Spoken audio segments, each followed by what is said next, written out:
Lily, t'as déjà entendu un Français dire «On se voit cet après-midi devant la fac avec les potes» et t'as juste compris le mot «avec»? Grave. Parce qu'en France, on adore raccourcir les mots.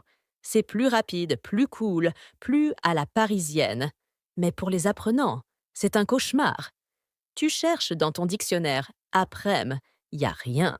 Alors aujourd'hui, on va t'aider à décoder ce français raccourci.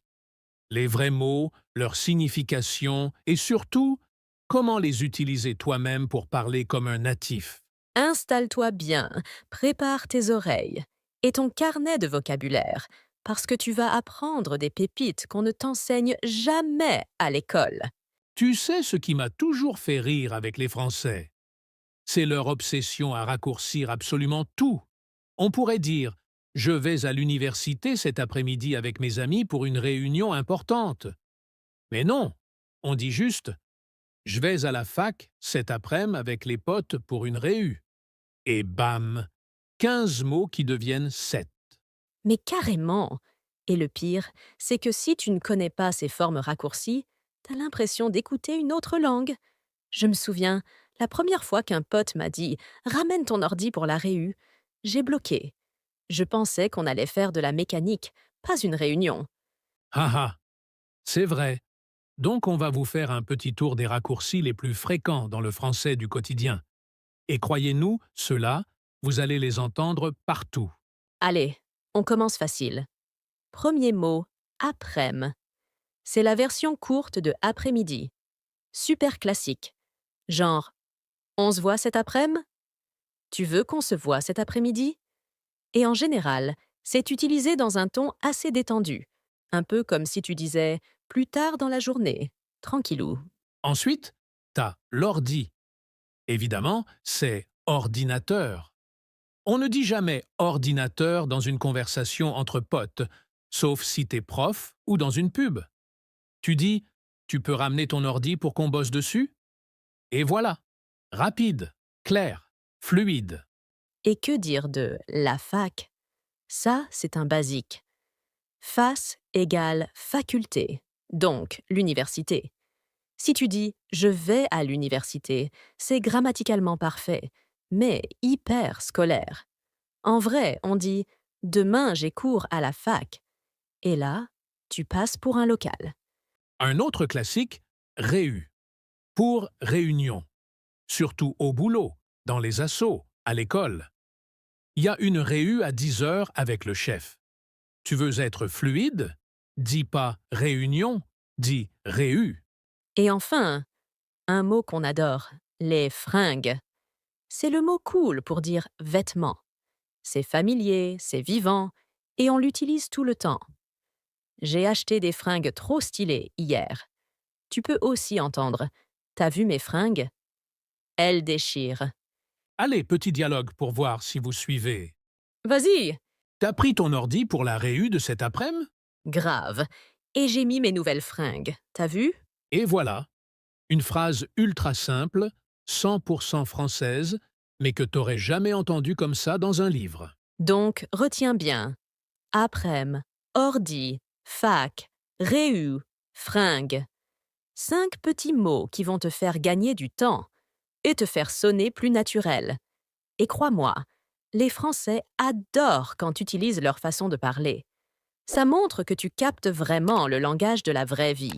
Tu sais ce que j'adore dans le français parlé? C'est la façon dont on transforme des mots sérieux ou longs en petits mots ultra détendus. Genre boulot au lieu de travail. C'est simple, rapide, et tout le monde comprend. Même les enfants disent ça. Et attention, c'est pas juste pour faire stylé. Ces mots sont partout dans les conversations de tous les jours. Si tu ne les captes pas, tu vas te sentir largué. Grave. Et c'est pareil pour rencard. Le premier jour où j'ai entendu une pote dire «J'ai un rencard ce soir», j'ai cru qu'elle avait une réunion ou un rendez-vous chez le médecin. En fait, c'était un date amoureux. On dit pas «rendez-vous galant», trop formel. On dit «rencard», point barre. Et puis il y a pote. Si t'entends quelqu'un dire «j'ai des potes qui viennent ce week-end», faut pas paniquer. Ça veut juste dire ami, mais version chill. Ami, ça fait très poétique. Pote, c'est pour tous les jours. Et on continue avec mec pour dire garçon ou petit copain et nana pour fille ou petite copine. Tu peux entendre mon mec, ta nana. Super courant à Paris comme à Marseille. Oui, et puis, un classique des vacances françaises, colo. C'est le diminutif de colonie de vacances. Si un Français te dit « Quand j'étais petit, j'allais en colo tous les étés », il parle de ces camps de vacances organisés avec des animateurs, souvent à la montagne ou à la mer. Rien à voir avec la couleur, hein? Haha. D'ailleurs, tu te rappelles quand j'étais arrivée en France, la première fois qu'une collègue m'a dit ce week-end, mon mec m'emmène en rencard. J'ai trop le seum parce que je bosse le lendemain. J'ai rien compris. J'étais là, genre mec? Seum question Marc Rancard? On aurait dit une autre langue. Mais maintenant, tu maîtrises. Tiens, mini-scène du quotidien, juste pour s'entraîner un peu. Lily. Mon mec m'a emmené à un rencard hier. Trop stylé. Et t'as pas zappé ton boulot ce matin? Si, j'étais en retard. Mais bon, c'était pour la bonne cause. Voilà, c'est exactement ce genre de mini-conversation que tu vas entendre tous les jours. Et une fois que tu comprends ce vocabulaire raccourci, tu te sens vraiment plus à l'aise. Et tu peux même commencer à les utiliser. Avec modération, bien sûr. Faut que ça sonne naturel. Tu sais ce qui te fait vraiment passer du niveau élève modèle au niveau je parle comme un vrai français. Ce ne sont pas les conjugaisons ou les règles de grammaire, c'est l'oral naturel. Ce qu'on entend tous les jours dans la rue, au boulot, entre amis. Et ça, tu l'apprends rarement à l'école. Grave. Parce qu'en cours, on t'apprend à bien articuler, à faire des phrases complètes, genre Bonjour, comment allez-vous aujourd'hui? Mais dans la vraie vie, personne ne parle comme ça. On parle vite, on contracte tout, on utilise des abréviations. C'est pas de la paresse, c'est juste l'usage. Exactement. Par exemple, au lieu de dire ne t'inquiète pas, tout ira bien, on entend souvent t'inquiète, ça va le faire. Allez, mini-jeu. On fait une version longue, puis on donne la version langue de la rue. Prêt? Ne t'inquiète pas, tout ira bien. T'inquiète, ça va le faire. Pas mal. À moi, est-ce qu'on se recontacte plus tard? On se capte. Tu vois? 2 fois plus court, 2 fois plus cool. Haha. Encore un. Est-ce que tout va bien pour toi aujourd'hui? Ça roule. Et bim, c'est plié. Et mon préféré? Ce problème est vraiment pénible. Je trouve ça lourd. C'est relou. Un mot et toute l'émotion est là. Mais attention, ces formes orales, elles ne sont pas forcément à utiliser dans un entretien d'embauche. Hein? C'est pour un usage détendu, entre amis, dans un cadre informel. Et si t'as envie de parler comme les natifs, il faut t'y exposer. Regarde des séries, écoute des podcasts, note les phrases qui reviennent. Et surtout, répète-les à voix haute.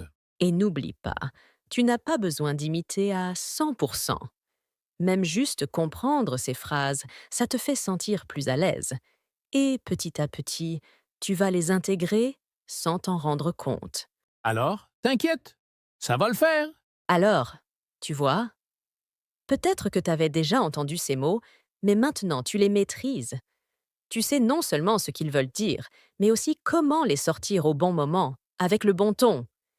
Et ça, c'est ce qui fait toute la différence quand tu parles avec des natifs. Allez, petit récap rapide pour ancrer tout ça. Aprèm, ordi, réu, fringue, boulot, rencard, pote, t'inquiète, ça roule, on se capte. Ce sont des mots que tu entends tous les jours ici en France. Et maintenant, toi aussi, tu peux les utiliser naturellement. Dis-nous en commentaire, c'est lequel que tu connaissais déjà? Et surtout, lequel tu vas glisser dans ta prochaine conversation? On veut savoir. Et si cet épisode t'a aidé ou t'a fait sourire, pense à liker, t'abonner et à le partager à un pote. Ou à ton prof qui parle encore un peu trop comme dans un manuel. Merci d'avoir été là avec nous.